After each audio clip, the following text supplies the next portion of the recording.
How's it going there, everyone? It's Mr. Zan over here bringing you guys a brand new One Piece discussion. And for today's segment, folks, I'm going to be talking about chapter 835, guys. And now, guys, we are actually going into a brand new predicament and brand new installments in this chapter, guys, because of the fact that Whole Cake Island is now actually becoming something dark and mysterious. Yes, that's how it was introduced. Don't get me wrong.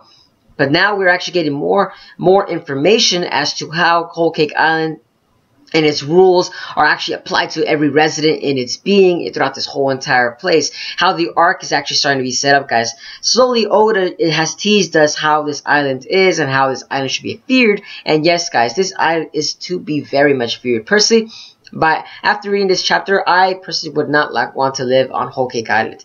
It just looks like it's a happy place. But reality, guys, this has a very, very dark side to it, guys.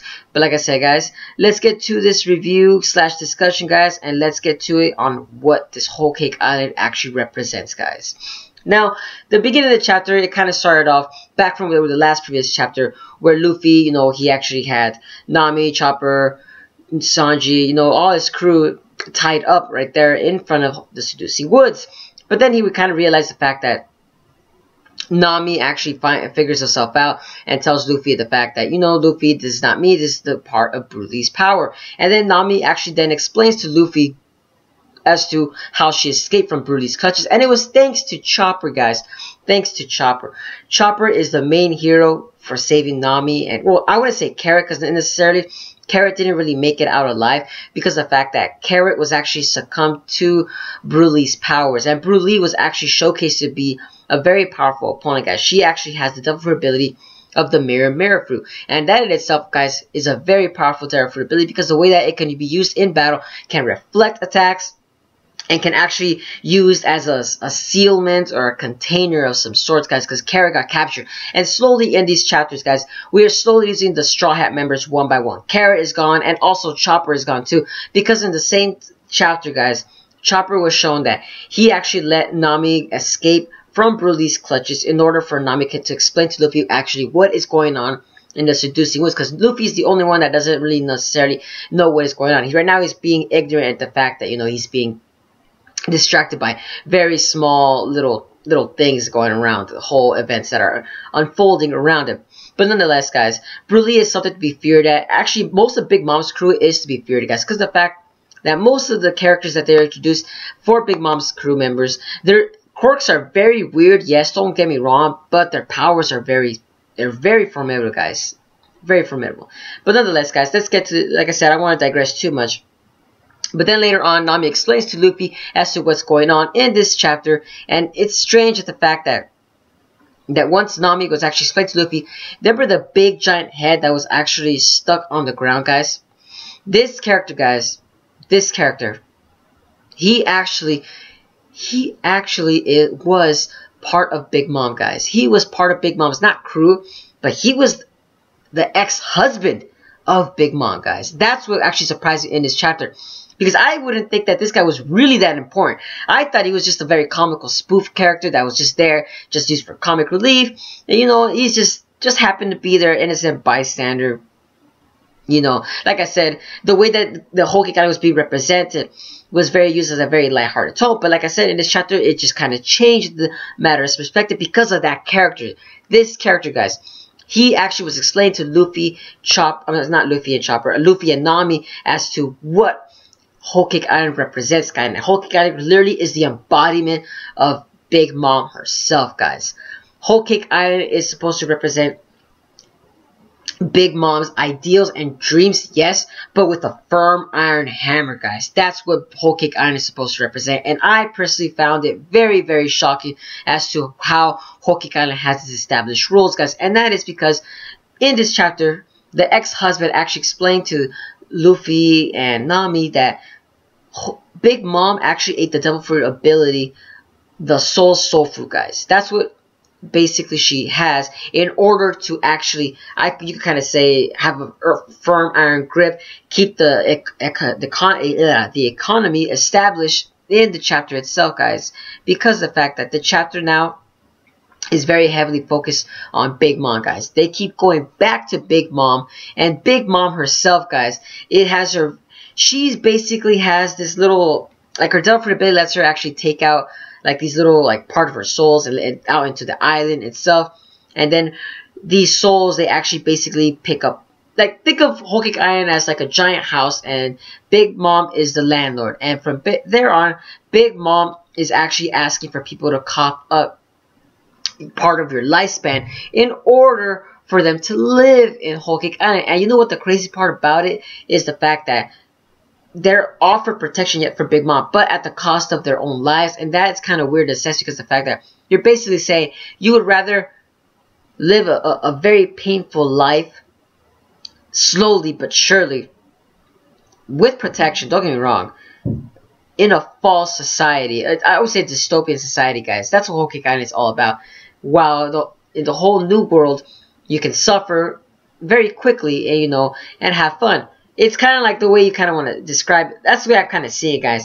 Whole Cake Island is just basically, it's literally a platter for Big Mom. That's the way I see it. It's a giant meal for Big Mom in order for herself, in order to help herself. And plus, it's also helping herself establish her own goals. Because remember, Big Mom wants to have a big giant tea party with every kind of race. And that's what basically Whole Cake Island does with her little homies, as the giant head described in the chapter.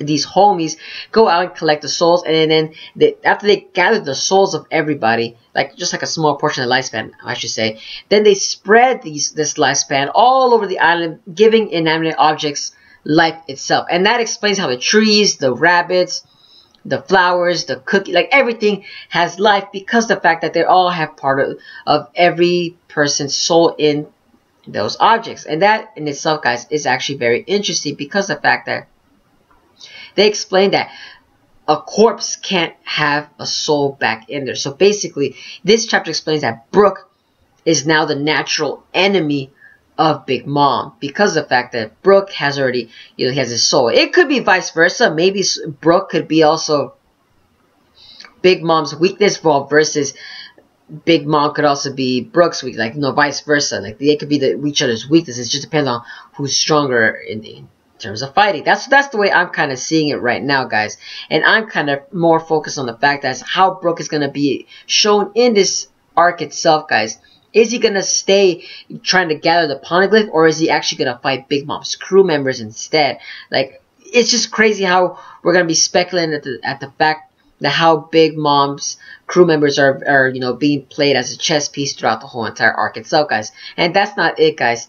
That's not it. Throughout the chapter also, we're explained that basically that head that was trapped in the floor, guys, I feel like his character progression is actually going to be showcased more along the lines as to he might help Luffy and Nami out in helping get Sanji, because the fact that he's actually been, like, I would say, branded as like a traitor even before they were shown to Nami and Luffy, because of the fact that when Broly was saying that everybody was, they're in on the secret that, Luffy and Nami, they were already in the island, and Big Mom already knows about all whatever's going on in Big Island, but they didn't really care about that big head, which kind of says a lot. That says that what the heck did this character do in order for Big Mom not to even have any sympathy or some feelings towards this character? Because Big Mom is a chivalrous character. Yes, she has her chivalrous moments, so don't get me wrong.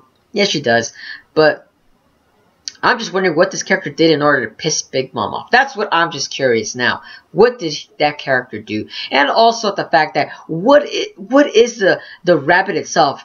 The way that rabbit was shown, it looks like Mihawk. So was Mihawk also did Big Mom actually gather some of that life force from Mihawk in order to get that? Because I mean, that little bunny is a strong swordsman, guys. Don't get me wrong, or a very efficient weapons handler, you could kind of say.